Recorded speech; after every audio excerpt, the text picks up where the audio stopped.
Used to be if you wanted an inexpensive red dot for a pistol, you were stuck with a small window, a small dot reticle, or usually both. In 2024, Swampfox basically answered prayers and dropped a huge window optic with a 6 MOA reticle that has hobbyists and competitors everywhere happy with the Swampfox Justice II. Welcome back to the Humble Marksman channel. I'm David, and this is the Swampfox Justice II. Now, I have to hit you with two caveats right out of the gate. First is that I don't have a ton of rounds on this. I've got right around 1,000 rounds on this, which isn't really enough to say like, I used it for 2 competitive seasons. It hasn't been out that long, I don't know. But usually, if a red dot's gonna fail, it's gonna fail within about the first 500 rounds, or it'll make it to like 20 or 25,000 before the electronics like vibrate loose or it craps out or something comes unglued. Second is this is a review sample that was sent to me, but I mean, it's an off-the-shelf sample. I'm not gonna pull any punches or anything like that. The good news is that the optic is actually pretty awesome. Not a lot to hate on, but I will go through what I don't like about it with you as well. No money changed hands or anything like that, but let's get into it. But first, I can sense some dads in the crowd, and dads, if I could give you a crisp high five, I would. Just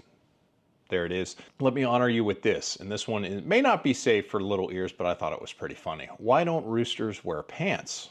Because their peckers are on their heads. All right, so first things first, this is the Swampfox Justice II. It is a sight that is intended to be used for competition shooting or general plinking, and it's built to a price point so it's not gonna be like super indestructible. So if your whole weekend plans usually involve dressing up like a commando and punching fence posts and rolling around in the dirt with your buddies and doing barrel rolls, this might not be the optic sight for you, but if you're hunting cardboard, I think there are a lot of bad options. This is probably not one of them. This is a pretty good one. But generally speaking, if you're new to this space, if you see kind of how the lens is cantilevered forward in front of the body of the optic, you know that's intended for non-serious use. It is a recreational style optic. That's not to say that it's going to crap out when you use it in recoil, but it won't take huge shocks to the hood. This optic is made for people who dress up in bass fishing shirts and pretend like they're a sponsored shooter. I know who that is because that used to be me. So that said, the footprint is an RMR footprint, which means it's going to mount on a lot of your favorite guns. It has an aluminum 7075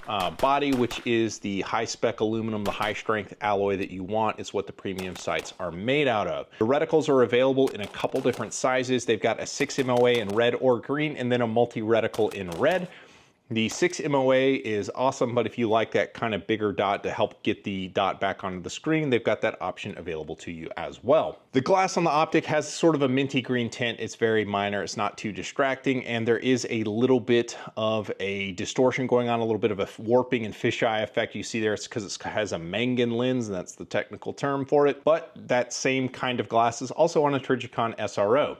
The window size is where this thing really shines. It's a little bit larger than like a Delta Point Pro from a window size, and it's got a large reticle that you can play with, which is nice. Now, the turrets do have a tactile click, and you can see the adjustment is right there and right there, and it uses a fine jeweler's tip screwdriver that your pocket knife probably won't be able to turn if you carry a bigger blade.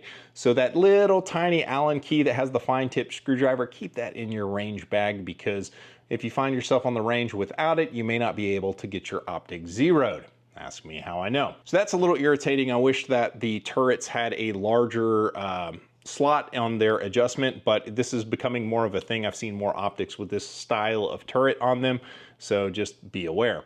The other thing is the battery is loaded on top. It is a CR1632 battery, which is my second favorite battery for optics. It doesn't last as long as the 2032s. It's not available for sale in bulk packs with the good brands that I've been able to find, and it doesn't hold as much charge, but since this is a recreational optic, you can just turn the optic off when you leave the range and save your battery, and that's not that big a deal. The reticle gets plenty bright. I've already shot with this in kind of an early spring Texas day on a couple occasions, and it was just fine. I had no problem getting the dot to get bright enough for me, which is all to the good.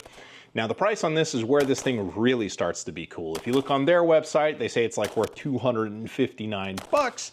But if you look on other retailer sites that are selling it, you can find it for just under 200 bucks. I think the last price I saw over on Optics Planet was like $189, which is an awesome price for a pretty awesome optic. Oh, by the way, in Minecraft the other day, I noticed that there is a planet on which optics grow, and I was able to decode their language. The letters HUMB equates to actual numbers. It's like 7%. It's kind of weird.